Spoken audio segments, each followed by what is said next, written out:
Good morning friends. और इस video में मैं बात करूंगा टाटा पंच के वैल्यू फॉर मनी वेरिएंट के बारे में।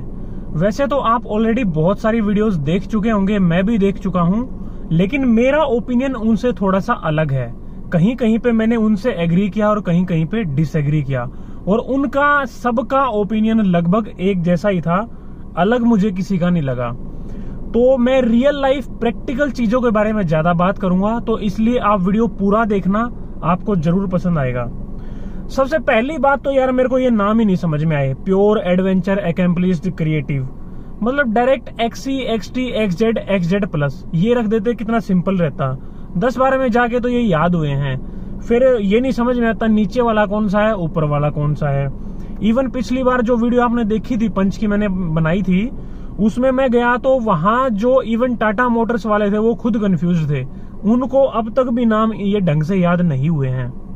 तो चलिए हम अपने टॉपिक पे आते हैं। सबसे पहले बात करते हैं बेस वेरिएंट प्योर के बारे में। इसकी प्राइसिंग 5.5 लाख रुपए से शुरू हुई है। मैंने एक वीडियो में भी बताया था, किसी ने मेरे से कमेंट में पूछा था, 2-3 लोगों ने पूछा था, तो मैंने बताया था कि शायद 5.5 लाख रुपए से शुरुआत होगी, और बिल्कुल वैसा ही हुआ है। एक चीज तो देखो मैं क्लियर कर देता हूं कि बेस वेरिएंट को छोड़ के किसी भी वेरिएंट की प्राइसिंग मेरे को तो समझ में नहीं आई। 20-25 हजार रुपए महंगे हैं सारे वेरिएंट, बेस वेरिएंट सबसे अच्छा है। लेकिन वैल्यू फॉर मनी वेरिएंट कौन सा है वो फिर मैं आगे बताऊंगा। बेस वेरिएंट में क्या क्या चीज मेरे को पसंद आई।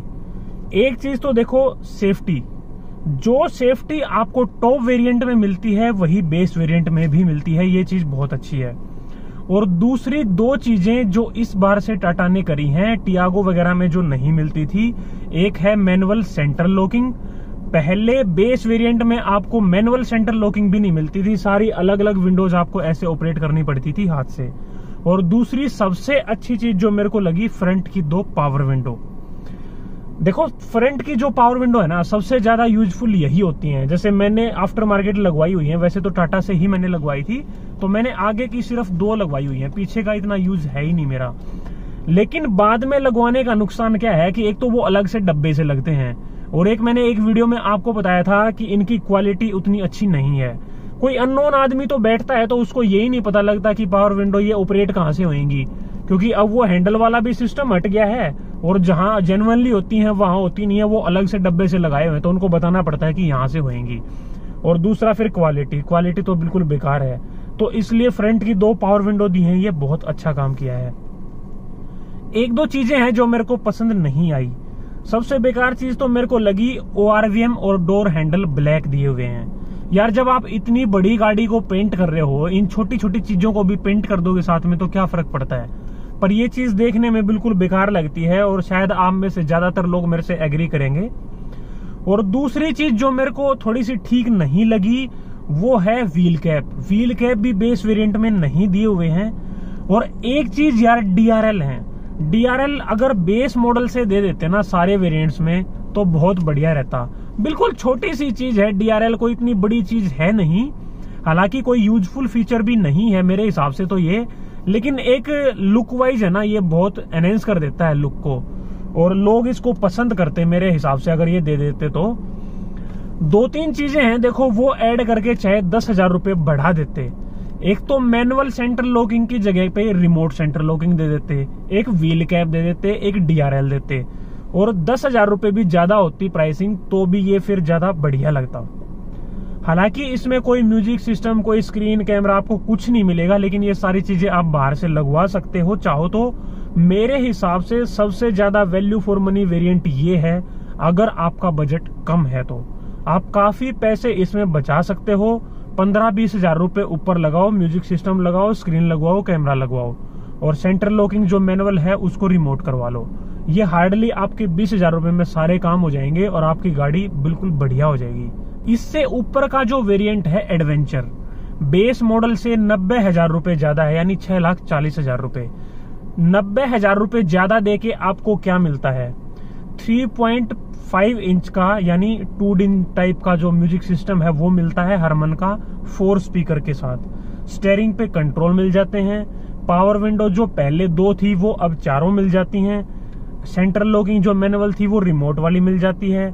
ORVM और डोर हैंडल हैं वो ब्लैक की जगह पे बॉडी कलर मिल जाते हैं। व्हील कैप मिल जाती हैं। देखो इसमें काम की जो चीजें मेरे को सही लगी ना, वो एक तो लगी म्यूजिक सिस्टम 4 स्पीकर वाला, और दूसरा लगा जो ORVM है वो इलेक्ट्रिकली आप एडजस्ट कर सकते हो, और एक लगी remote centre locking. Power window पीछे की मैंने बताया कोई ज्यादा यूजफुल होती नहीं है, बेस मॉडल में भी आगे की 2 हैं। तो म्यूजिक सिस्टम के लिए, स्टेयरिंग पे कंट्रोल के लिए, ORVM को इलेक्ट्रिक एडजस्ट करने के लिए और रिमोट सेंटर लॉकिंग के लिए 90,000 रुपए देना मेरे को बिल्कुल वर्थ नहीं लगता। तो इस वेरिएंट को आप मेरे हिसाब से इग्नोर करो तो ज्यादा बढ़िया है। और वीडियोस में ज्यादातर लोगों ने ये बोला है कि आप ये वाला वेरिएंट खरीदो और इसमें फिर आप क्या करो कि रिदम पैक ले लो। रिदम पैक लेके आपका जो म्यूजिक सिस्टम है वो 7 इंच की टच स्क्रीन आ जाएगी आपको, प्लस साथ में आपको कैमरा आ जाएगा। एक कैमरा और स्क्रीन लगवाने के लिए आप 35,000 रुपए तो अलग से रिदम पैक में दे रहे हो, उसका मेरे को तो कोई भी मतलब समझ में नहीं आया। तो मेरे को जो चीज समझ में आई कि आप 35,000 रुपए रिदम पैक पे लगा रहे हो, उससे अच्छा आप डायरेक्ट 90,000 रुपए और पे करो, ठीक है। और फिर आप सीधा जाओ अकम्प्लिश्ड वेरिएंट पे, जो आपको 7,30,000 रुपए का पड़ता है एक्स शोरूम। उसमें आपको क्या क्या अलग मिलता है। म्यूजिक सिस्टम आपको 7 इंच की टच स्क्रीन मिल जाती है, 2 ट्विटर साथ में मिल जाते हैं, एंड्रॉइड ऑटो, एप्पल कारप्ले तो है ही साथ में, फॉग लैंप आपको मिल जाते हैं, स्टार्ट स्टॉप का आपको पुश बटन मिल जाता है, क्रूज कंट्रोल मिल जाता है, और जो ड्राइवर सीट की है हाइट एडजस्टमेंट मिल जाती है। ये फीचर कई लोगों को बहुत काम आएगा, ड्राइवर सीट हाइट एडजस्टमेंट का। अगर आप इस वेरिएंट के साथ जाके और इसमें जो डेजल पैक जिसको बोला गया है यानी 45,000 का है, वो 45,000 रुपए में आप 16 इंच के जो डायमंड कट एलॉय व्हील्स हैं वो आपके लग जाएंगे, और प्रोजेक्टर हेडलैम्प लग जाएंगे, DRL लग जाएंगे। मतलब आपका ऑलमोस्ट टॉप मॉडल बन जाएगा अगर आप ये वेरिएंट लेते हैं और साथ में डेजल पैक लेते हैं तो मेरे हिसाब से वैल्यू फॉर मनी वेरिएंट जो है वो है अकम्प्लिश्ड, यानी सेकंड टॉप वेरिएंट। या तो आपका बजट कम है तो बेस मॉडल लो, अगर आपका बजट ठीक है, आपको सारे फीचर चाहिए, तो आप सेकंड टॉप मॉडल लो और उसमें आप 45,000 पे करके ये डेजल पैक ले लो, जिसमें आपको डायमंड कट 16 इंच के एलॉय व्हील्स, DRL प्रोजेक्टर लग जाएंगे और आपको किसी चीज की जरूरत नहीं है।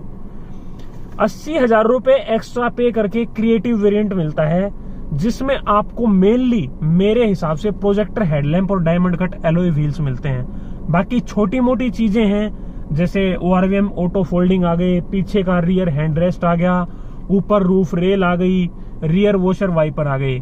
ये चीजें मेरे हिसाब से देखो इतनी काम की नहीं है, आप इस वेरिएंट को इग्नोर कर सकते हैं। तो फाइनली कंक्लूजन मेरा ये है कि अगर आपका बजट कम है तो आप बेस वेरिएंट लो और उसमें सारी चीजें बाहर से फिट करवा लो।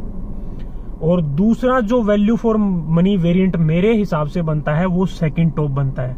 सेकंड टॉप लो और डेजल पैक लेके डायमंड कट एलॉय व्हील्स लगवा लो, प्रोजेक्टर लगवा लो, DRL लगवा लो, आपकी गाड़ी बिल्कुल बढ़िया हो जाएगी।